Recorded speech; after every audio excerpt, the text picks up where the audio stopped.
சார்ந்த உறவுகளே, Palestine Israel போர் குறித்த செய்தியை தொடர்ந்து நம்ம பார்த்து கொண்டிருக்கக்கூடிய இந்த வேளையில பலஸ்தீன்ல அனுதினமும் பச்சிளம் குழந்தைகள், பெண்கள், முதியவர்கள் என்று கொல்லப்பட்டே கொண்டே இருக்கிறார்கள். இன்றைய தேதியில 37,000 நபர்கள் கொல்லப்பட்டிருக்கிறார்கள். 14,000 நபர்கள் பச்சிளம் குழந்தைகள், பெண்கள் கொல்லப்பட்டிருக்கிறார்கள் அப்படிங்கிற செய்தி இன்னைக்கு வந்திருக்கு. சோ இந்த வேளையில 2 தினங்களுக்கு முன்னாடி இந்த காசாவுடைய இந்த ரஃபா பகுதிக்கு அருகில மிகப்பெரிய இனப்படுகொலை என்பது நடைபெற்றது. அந்த படுகொலைக்கு பின்னாடி என்னென்ன வகையான சூட்சமங்களை இந்த அமெரிக்கா இஸ்ரேல் பிளான் போட்டு நடத்தியிருக்கு அப்படிங்கிற அண்மை செய்தி இன்னைக்கு வந்த வண்ணம் இருக்கு. இந்த செய்தி குறித்து அபு உபைதா அவர்கள் தெள்ள தெளிவா தனது செய்தியை இன்னைக்கு செய்தியாளர்களுக்கு வெளிப்படுத்தி இருக்கிறார். சோ இந்த செய்தியை குறித்து தான் இந்த காணொலியில பார்க்க போறோம். பார்ப்பதற்கு முன்னாடி நமது சேனல் மறக்காம சப்ஸ்கிரைபர் செய்து உங்களது உறவினர்களுக்கும் நண்பர்களுக்கும் இந்த செய்தியை பகிருங்க. வாங்க காணொலிக்குள்ள. அன்பார்ந்த நண்பர்களே, பலஸ்தீன் இஸ்ரேல் போர்ல அமெரிக்காவுடைய பங்களிப்பு என்பது இல்லாவிட்டால் இந்த போர் என்றோ நின்றிருக்கும் அப்படிங்கிறத ஒரு யதார்த்த ஒரு விஷயத்தை தான் பார்க்க முடியுது. அக்டோபர் 7 இன்று வரைக்கும் பலாயிரக்கணக்கான ராணுவ உதவிகளையும் ஆயுதங்களையும் வெடிகுண்டுகளையும் அமெரிக்கா தொடர்ந்து கொடுத்துக் கொண்டிருக்கிறது. காங்கிரஸ் உடைய செனட் அவையில ஒவ்வொரு மாதத்திற்கும் போறக்கூடிய அந்த பட்ஜெட்ல இந்த இஸ்ரேலுக்கான பட்ஜெட் என்பது தனியாக ஒதுக்கப்பட்டு பல மில்லியன் டாலர்கள் என்பது தொடர்ந்து இந்த இஸ்ரேலுக்கும் உக்ரைனுக்கும் கொடுத்து கொண்டே வருகிறது. சோ அந்த தருணத்துல தான் இன்றைய தேதியில கூட அமெரிக்கா சில ஆயுத தளவாடங்களை இஸ்ரேலுக்கு அனுப்பினதான செய்திகள் இன்னைக்கு வந்த வண்ணம் இருக்கு. சோ இந்த வேளையில தான் இன்னைக்கு மிகப்பெரிய உள்ள பேசக்கூடிய ஒரு செய்தி என்னன்னா, நாங்கள் 4 பணைய கைதிகளை மீட்டு விட்டோம் என்று மாறுதட்டி கொண்டு மகிழ்ச்சியாக இன்னைக்கு ஜியோனிச சங்கிகள் எல்லாமே டெல் அவிவ், அஸ்கலான் போன்ற இடங்கள்ல இந்த ஜியோனிச தீவிரவாதிகள் எல்லாம் கொண்டாடி கொண்டிருக்கிறார்கள். ஆனால் இதற்கு பின்னாடி எவ்வளவு பெரிய இனப்படுகொலை செஞ்சிருக்கு அப்படிங்கிற செய்திகள் அடுக்கடுக்காக இங்க வந்துட்டு இருக்கு. நம்ம சொன்னோம், இந்த ரஃபாவுடைய எல்லை என்பது ரொம்ப முக்கியம். இந்த ரஃபாவுடைய எல்லையில தான் உதவி பொருட்கள் எல்லாமே 100% உள்ள வர முடியும். ஆனா அக்டோபர் 7 இந்த எகிப்துடைய ரஃபா எல்லையில பல்வேறு ட்ரக்குகள் உதவி பொருட்கள் எல்லாமே இந்த இஸ்ரேல் தடுத்து வச்சிருந்துச்சு. மீறி உள்ள வந்தாலும் அந்த ட்ரக்குகளை இஸ்ரேலுடைய குடியேற்றவாசிகள் எல்லாமே அடிச்சு நொறுக்கி அதை எரிச்சு டிரைவரை அடிச்சு கொன்று அந்த பல பொருட்களை திருடி கூடி சென்றார்கள். அந்த அளவு ஒரு வக்கிரமம் எண்ணம் கொண்டவர்களாக, வெறிபிடித்த மிருகங்களாக இந்த இஸ்ரேலுடைய ஜியோனிச தீவிரவாதிகள் இருந்திருக்கிறாங்க. சோ இந்த அடிப்படையில இன்னைக்கு ரஃபா எல்லை என்பது முற்றுமுழுதுமாக மூடப்பட்டுருச்சு. எந்த அளவுனா ஒரு துளி பொருட்கள் கூட உள்ள வர முடியாத நிலை ஆயிடுச்சு. சோ இந்த சூழல்ல தான் அமெரிக்கா உள்ள நாங்கள் ரஃபா இஸ்ரேல் தடுத்தா என்ன, உங்களுக்கு நாங்க உதவி பொருள்லாம் கொண்டு வரோம்னு சொல்லிட்டு செயற்கையாக ஒரு துறைமுகம், ஃப்ளோட்டிங் ஹார்பரை என்ன பண்ணுச்சு, காசாவுடைய மெரின் பகுதி கடற்கரையில கட்டுச்சு. சோ கட்டினும் போதே சில கேள்விகளும் ஐயங்களும் நமக்குள்ள எழுந்துட்டு இருந்துச்சு. பல்வேறு குற்றச்சாட்டுகள் வைக்கப்பட்டன. என்னென்ன குற்றச்சாட்டுன்னு உங்களுக்கு சொல்லி இருக்கிறேன். இந்த துறைமுகம் கட்டப்பட்டால் காசா பகுதிக்கு உதவி பொருட்கள் உள்ள வராது, காசா பகுதிக்குள்ள ஆயுதங்கள் உள்ள வரும், உளவாளிகள் உள்ள வருவாங்க.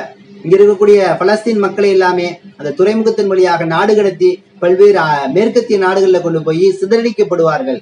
யூதர்கள் எப்படி அகதியாக அலைந்தார்களோ அதே போன்ற பலஸ்தீன் மக்களை அகதியாக மாற்றுவாங்க அப்படிங்கிற செய்தியை தான் தொடர்ந்து நம்ம சொல்லிட்டு இருந்தோம். அதற்கு அடுத்த செய்தி, இந்த துறைமுகத்தின் வழியாக காசாவுடைய நிலவளம், நீர்வளம் மற்றும் அங்க இருக்கக்கூடிய தாது பொருட்கள், குறிப்பாக எரிவாயு பொருட்கள், நேச்சுரல் கேஸ் என்று சொல்லக்கூடிய இயற்கை எரிவாயு பொருட்கள் எல்லாத்தையும் காசாவுடைய நிலப்பரப்புல அதிகமா இருக்கு. இதை திருடி விற்பதற்காகத்தான் மேற்குலகம் எல்லாமே முயற்சி பண்ணிட்டு இருக்குது. அதற்காகத்தான் இஸ்ரேலுக்கு எவ்வளவு முடியுமோ அவ்வளவு உதவி செய்யுது அப்படிங்கிற ஒரு விஷயத்தையும் நம்ம அழுத்தம் திருத்தமா சொல்லியிருந்தோம். சோ இங்க மதவெறி என்பது இருக்கு, அதை தாண்டி பொருளாதார வெறி என்பது இருக்கு. சோ இந்த 2 எண்ணத்தோட தான் அமெரிக்கா என்ன பண்ணுச்சுன்னா துறைமுகத்தை கட்டுச்சு.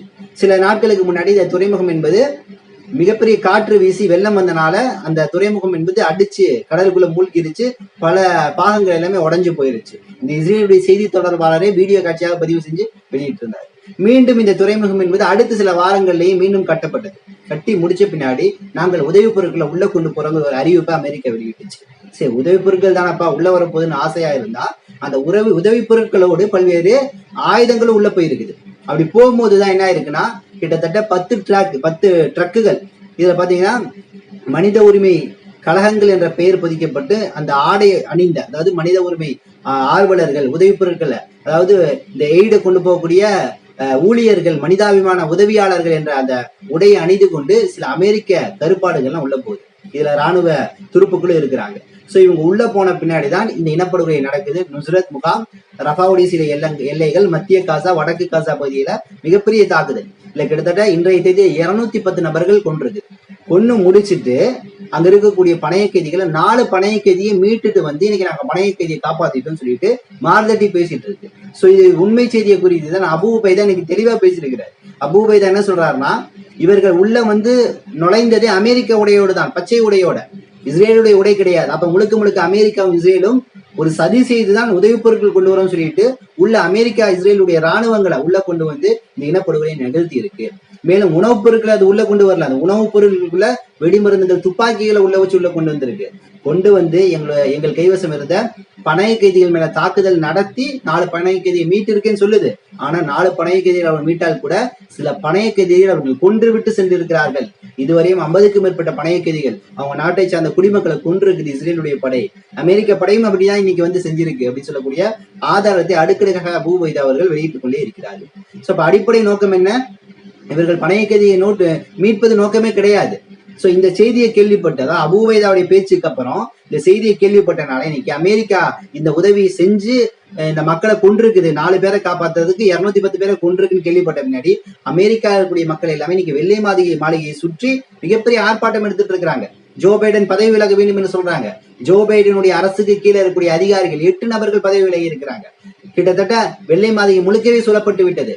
ஒவ்வொரு செய்யக்கூடிய போராட்ட வீரர்கள் எல்லாத்து கையிலையும் காசால இறந்த மனிதர்களுடைய புகைப்படங்கள் மற்றும் அவருடைய பெயர்கள் பொறிக்கப்பட்ட பலகைகள் கைவசம் இருக்குது. சோ இந்த அளவு இன்னைக்கு அமெரிக்காவுடைய வெள்ளை மாளிகையை சுத்தி மிகப்பெரிய போராட்டம் போயிட்டு இருக்கு. மறுபக்கம் டெல் அவீவ்ல அங்க இருக்கக்கூடிய இஸ்ரேலிய யூதர்கள் இன்னைக்கு மிகப்பெரிய போராட்டம் எடுத்துட்டு இருக்காங்க. 4 பணைய கைதிகள் வந்த பின்னாடி பல்வேறு ரிப்போர்ட்ஸ் கிடைக்குது. என்னன்னா அந்த பணைய கைதிகளே சொல்றாங்க, நாங்கள் மீட்கப்பட்டால் கூட எங்கள் கூட இந்த சக பணைய கைதிகள் எல்லாமே இஸ்ரேல் நடத்தின தாக்குதல்ல கொலை செய்யப்பட்டிருக்கிறார்கள் சொல்லிட்டு. சோ வெகுண்டிருந்த யூத மக்கள் எல்லாமே இன்னைக்கு பிரதமர் நெத்தன்யாகு பதவி விலக வேண்டும், இந்த இஸ்ரேலுடைய ஆட்சி என்பது கவிழ்க்கப்பட வேண்டும், உடனடியாக போர் நிறுத்தம் வேண்டும். அமெரிக்கா என்னென்ன விஷயத்தை முன்மொழிஞ்சிச்சோ அதை ஏற்றுக்கொண்டு உடனடியாக போர் நிறுத்தத்தை ஏற்படுத்தி பணைய கைதிகள் உடனடியாக எங்கள் வசம் வர வேண்டும் அப்படிங்கிற கோரிக்கையோட இன்னைக்கு யூத மக்கள்லாம் டெல் அவீவ்ல போராட்டம் எடுத்துக் கொண்டிருக்கிறார்கள். சோ இந்த அளவு சிச்சுவேஷன் என்பது மிக கிரிட்டிக்கலா போயிட்டு இருக்குது. நாம் முன்பிருந்து சொல்கின்றோம், இந்த இஸ்ரேல் என்பது ஒரு இனப்படுகொலை செய்யக்கூடிய ஒரு அரக்கர்களாகவே இருக்கிறார்கள் நம்ம சொல்லிக் கொண்டிருக்கின்றோம். இவர்களை ஒரு காலம் ஐநா நம்பக்கூடாதுன்னு சொல்லணும். அதனால்தான் நேற்று ஐநா என்ன பண்ணி இருக்குது, வரக்கூடிய 26ஆம் தேதி ISIS தீவிரவாதி அமைப்பு எப்படி வந்து சர்வதேச தீவிரவாத அமைப்பு என்று சொல்லப்பட்டிருக்கோ, அல் கைதா தீவிரவாத அமைப்பு எப்படி சர்வதேச தீவிரவாத அமைப்பு என்று சொல்லப்பட்டிருக்கோ, அந்த வரிசையில நாங்கள் இஸ்ரேலுடைய IDF ராணுவத்தையும் தீவிரவாத பட்டியல சேர்க்க போறோம் சொல்லக்கூடிய அறிவிப்பை ஐநாவுடைய பொதுச் செயலாளர் ஆண்டனி குட்ரஸ் இன்னைக்கு வெளியிட்டு இருக்கிறாரு. சோ அந்த அளவு இன்னைக்கு வந்து இந்த இஸ்ரேலுடைய செயல்பாடு தீவிரவாத தன்மையில உச்சகட்டத்துல போயிட்டு இருக்குது. யோசிச்சு பாருங்க, உதவி பொருட்களை கொண்டு போறேன்னு சொல்லிட்டு உளவாளிகளை உள்ள அனுப்பி நீங்க கொலை செஞ்சிருக்குது. சோ அபூ உபைதா சொல்றாரு, இதற்கெல்லாம் நாங்க அஞ்ச மாட்டோம், இனிமேல் போர் நிறுத்தம் என்பது கிடையாது, பணைய கைதிகள் விஷயத்துல நீங்கள் பெரிய தவறு செஞ்சுட்டீங்க, இனி இருக்கக்கூடிய பணைய கைதிகளுக்கு ஒரு ஆபத்தான சூழலை உருவாக்கிட்டீங்க, அதனால இனி எங்களுடைய எதிர் தாக்குதல் என்பது மிகவும் உச்சகட்டமாக இருக்கும் அப்படின்னு சொல்லிட்டு இன்னைக்கு அபூ உபைதா அவர்கள் செய்தியை வெளியிட்டுக் கொண்டிருக்கிறார். சோ ஹிஸ்புல்லா கூட இன்னைக்கு இஸ்ரேலுடைய IDF தீவிரவாத அமைப்பு மிகப்பெரிய அளவுல சண்டை போட்டு தெரியும் உங்களுக்கு. கடந்த 4-5 நாட்களாக தொடர்ந்து என்ன பண்ணிட்டு இருக்கு, ஹிஸ்புல்லாவை நோக்கி தாக்குதல் நடத்த இந்த இஸ்ரேலுடைய IDF தீவிரவாத அமைப்பு செயல்பட்டு கொண்டே இருக்கிறது. சோ ஹிஸ்புல்லாவும் சும்மா கிடையாது, ஹிஸ்புல்லாவும் அனுதினமும் 10 அல்லது 20 நடவடிக்கைகளை தொடர்ந்து இஸ்ரேலுடைய பல்வேறு பகுதிகளில் நடத்திட்டு இருக்குது.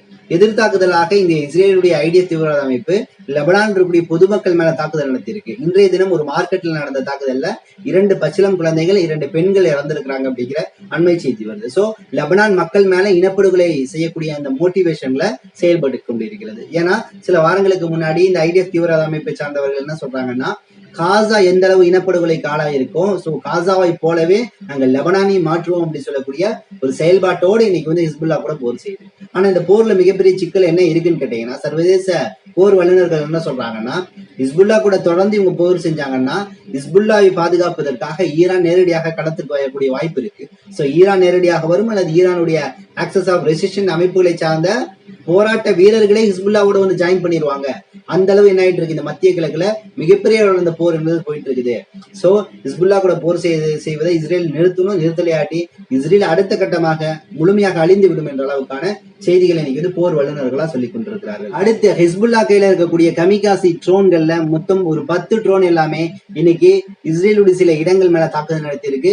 அயன் டோம் தொழிற்சாலைகள் மேல தாக்குதல் நடத்தியிருக்கு. சோ இதை கேள்விப்பட்ட IDF சில முக்கியமான இடங்கள்ல ரெட் அலர்ட் கொடுத்திருக்கு. ரெட் அலர்ட் கொடுத்து உடனடியாக மக்கள் யாருமே வெளியே வரக்கூடாது அப்படின்னு சொல்லக்கூடிய ஒரு உத்தரவையும் கொடுத்திருக்கு. சோ தொடர்ந்து இஸ்ரேலுடைய பல்வேறு பகுதிகளில் சைரன் சத்தமும் ரெட் அலர்ட் என்ற அந்த விஷயங்களும் கொடுக்கப்பட்டு கொண்டே வருகிறது. காரணம், நீ வரக்கூடிய ஒரு வாரங்கள்ல ஹிஸ்புல்லாவுடைய தாக்குதல் இரட்டிப்பு அளவு தாக்குதல் அதிகப்படுத்தப்படும் அப்படிங்கிற ஒரு நிலைப்பாட்டை இன்னைக்கு இஸ்ரேலுடைய ஹெரேட்ஸ் என்று சொல்லக்கூடிய பத்திரிகையும் செய்தியா வெளியிட்டு இருக்கு. சோ இன்னைக்கு இஸ்ரேலுடைய நிலைமை மிகவும் ஒரு கடினமான சூழல் என்பதை தாண்டி மிகவும் ஒரு அழிவுக்கான சூழலை நோக்கி இன்னைக்கு இஸ்ரேல் தள்ளப்பட்டிருக்குது.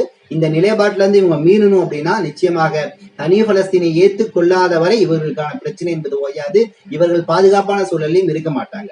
என்னைக்கு தனி பலஸ்தீனம் அமைந்து அவர்களுக்கான ராணுவ கட்டமைப்பு, அரசாங்கம் என்ற விஷயத்துல எல்லாமே கொடுக்கப்படுதோ அன்றுதான் இஸ்ரேல் என்ற நாடு இனிமேல் அமைதியாக இருக்கும் அப்படிங்கிற நிலைமை பார்க்க முடியுது. அது வரைக்கும் இஸ்ரேலுக்கும் அமைதி கிடையாது, இந்த காசா பகுதிக்கும் அமைதி கிடையாது. சோ இதை சரியான ஒரு விகிதத்துல நின்று சர்வதேச நாடுகள், சர்வதேச அரங்குகள் மற்றும் ஐநா போன்ற அமைப்புகள் சரியான ஒரு விகிதத்துல செயல்பட்டு ஒரு நீதியை வழங்கி ஒரு சரியான முடிவை எடுத்து நகர வேண்டும். இல்லாட்டி இந்த போர் பல ஆண்டுகள் கூட நீடிக்கலாம். அந்த இறுதி முடிவு என்பது இருக்குல்ல, இந்த போர் என்றால் அந்த ஒரு வெற்றின்னு ஒண்ணு இருக்கணும்ல, அந்த வெற்றி தொடர்ந்து ஹமாஸ் மட்டுமே தன் கைவசம் வச்சிருக்கு அப்படிங்கிறதான் வரக்கூடிய எல்லா செய்திகள் வழியாக நம்மளால் பார்க்க முடியுது.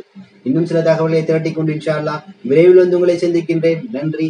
அஸ்ஸலாமு அலைக்கும் வரஹ்மத்துல்லாஹி வபரகாத்துஹு.